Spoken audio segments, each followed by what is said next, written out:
Estivemos hoxe en Estacas, masivo é Suso. Cuánta xente móvese. Moi contento, expectación. Eu sempre digo que a cultura e a tradición mantena a xente do pueblo. En Estacas é un exemplo, ver que aquí estamos 100% na parroquia. Mira, eu che facía unha cousa, o outro día estou falando con José de la Riera.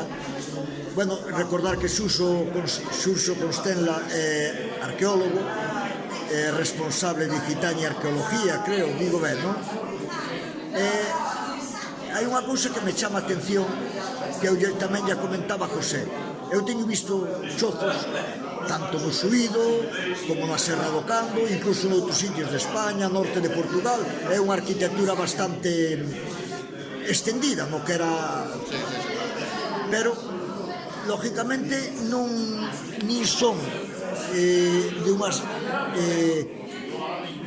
como dicilo, dimensións tan reducidas, nin siquiera o sentido da orientación ni a ubicación están no que podían ser estes novos que se descubriron Estacas. Eu...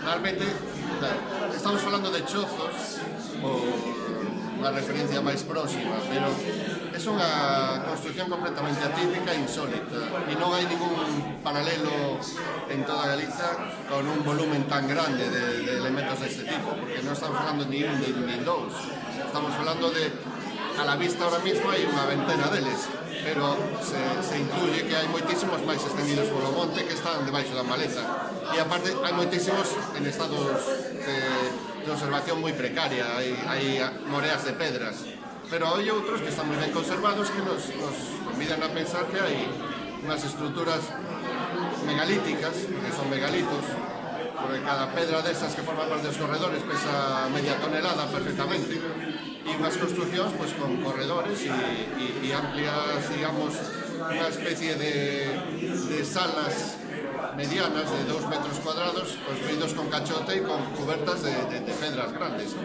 Como mellor para mí é un atrevimento que vou comentar, pero faloche desde o punto de vista dun espectador, non? Do que algo veo, non?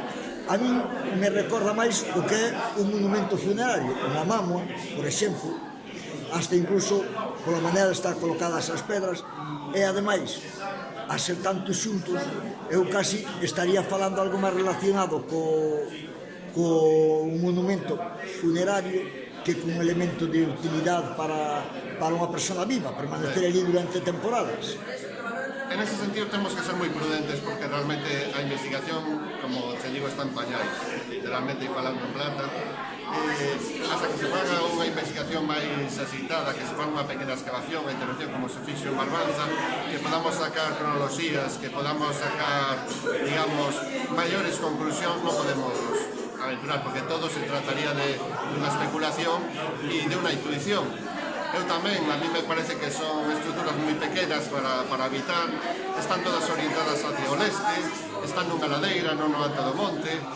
Hai cousas moi insólitas que bueno, eso, aí radica, digamos, o interese deste xacemento arqueolóxico de aquí de Estacas, non? De que realmente é unha cousa única. Bueno, pois non lle ata o momento, seguramente a partir de ahora han de aparecer máis, e non, se falaremos que o tempo... Primeiro hai que ver se aparecen os fondos para seguir traballando.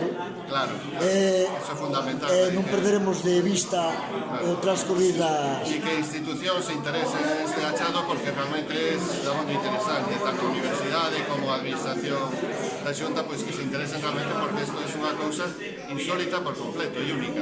Pois entonces o único hai que coidalo, investigalo e quedamos para as próximas novedades.